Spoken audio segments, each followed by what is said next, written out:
Chers camarades, bonjour. Je porte les mandats des sections, les deux sections du SNPAS des Bouches-du-Rhône et des Alpes-Maritimes et de la section SNTMA des Alpes de Haute-Provence, ainsi que celle de l'Institut national des jeunes sourds et de Paris, qui m'ont demandé de voter et approuver les rapports moraux et d'activité et de trésorerie. Je vous apporte également le salut fraternel de ma fédération, la Fédération de l'administration générale de l'État, la FAGE, et de ses 20 syndicats nationaux représentant les ministères de la Justice, de l'Agriculture, de la Santé et des Solidarités, du Travail, des Affaires étrangères, sans oublier l'administration centrale de l'Éducation nationale, la partie publique de Pôle emploi, les moyens aériens de la sécurité civile, le Conseil d'État et l'ensemble des chambres représentatives, Assemblée nationale, Sénat, Conseil économique, social et environnemental.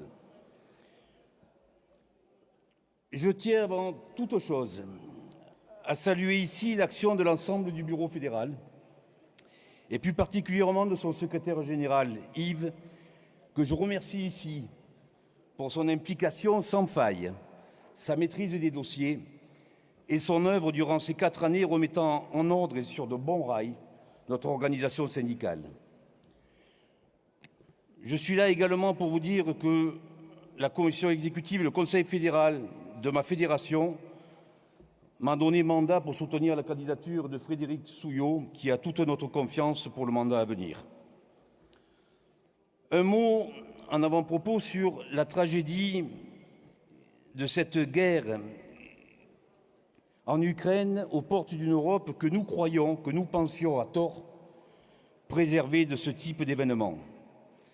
Avec nos moyens, dérisoires par rapport à un tel événement, mais avec nos moyens quand même, nous nous devons effectivement de militer pour la réalisation du slogan de 1949 « Pour le pain, pour la paix, pour la liberté, plus que jamais ». L'autre sujet primordial et plus hexagonal est la remise permanente du modèle social instauré après-guerre par la volonté du peuple et par le peuple, par un pays qui sortait meurtri d'une autre guerre et qui était demandeur de justice sociale, cette justice sociale qui est à juste titre reprise dans le slogan de ce congrès. Rappelez-vous les propos de Denis Kessler, qui était alors secrétaire adjoint du patronat, il y a déjà peut-être 20 ans, et il disait très clairement « il faut détruire une par une les dispositions prises par le Conseil national de la résistance en 1945 ».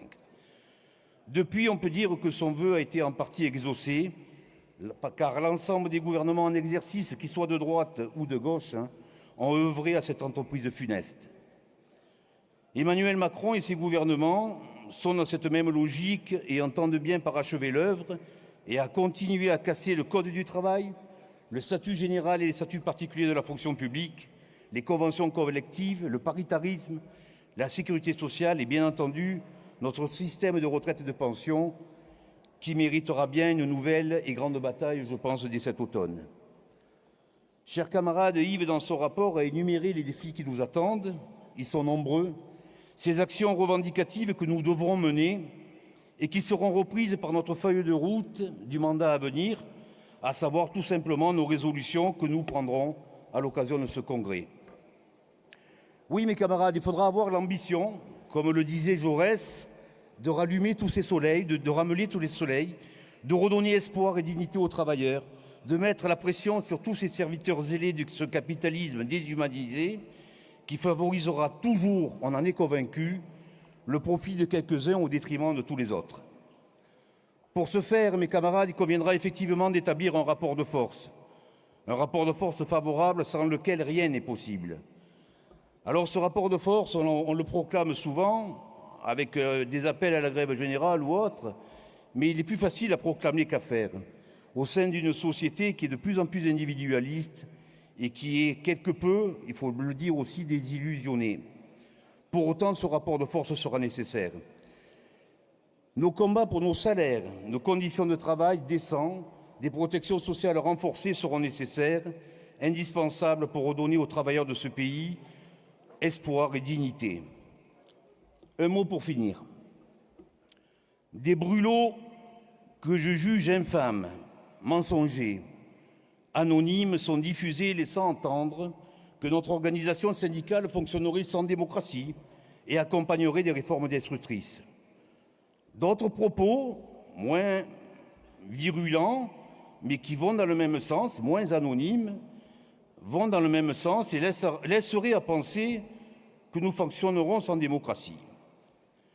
Mes chers camarades, je n'ai pas constaté en 40 ans de syndicalisme à Force ouvrière, et pas plus durant ces 4 dernières années, de telles dérives. Je n'ai vu aucun accompagnement des pouvoirs économiques et politiques sur les retraites, l'assurance chômage, les salaires, la défense des conventions collectives et des statuts. J'ai pu au contraire vérifier au quotidien que l'ensemble des orientations et décisions prises par notre Confédération étaient le fruit d'assemblées générales organisées à tous les niveaux, niveau local, niveau national, par les sections, par les syndicats nationaux, les unions départementales, les fédérations. J'ai pu constater que l'ensemble des résolutions de la CE confédérale étaient prises ultramajoritairement ou très souvent à l'unanimité. Durant ces 4 années, j'ai constaté également que notre CCN en faisait de même. Les débats y sont certes riches et diversifiés.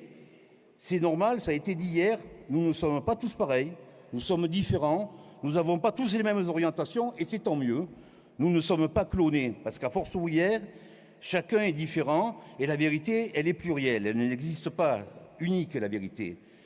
Par contre, si nous ne travaillons pas sur le régime de la pensée unique, la synthèse de nos résolutions, fruit de nos débats et travaux, est quasiment toujours approuvée à l'unanimité dans nos CCN. Alors, excusez-moi de ne pas voir dans cette démonstration un déni de démocratie. Mes chers camarades, je l'ai dit au dernier CCN avant ce congrès, ne nous lançons pas dans un masochisme inutile. Ne nous tirons pas une balle dans le pied.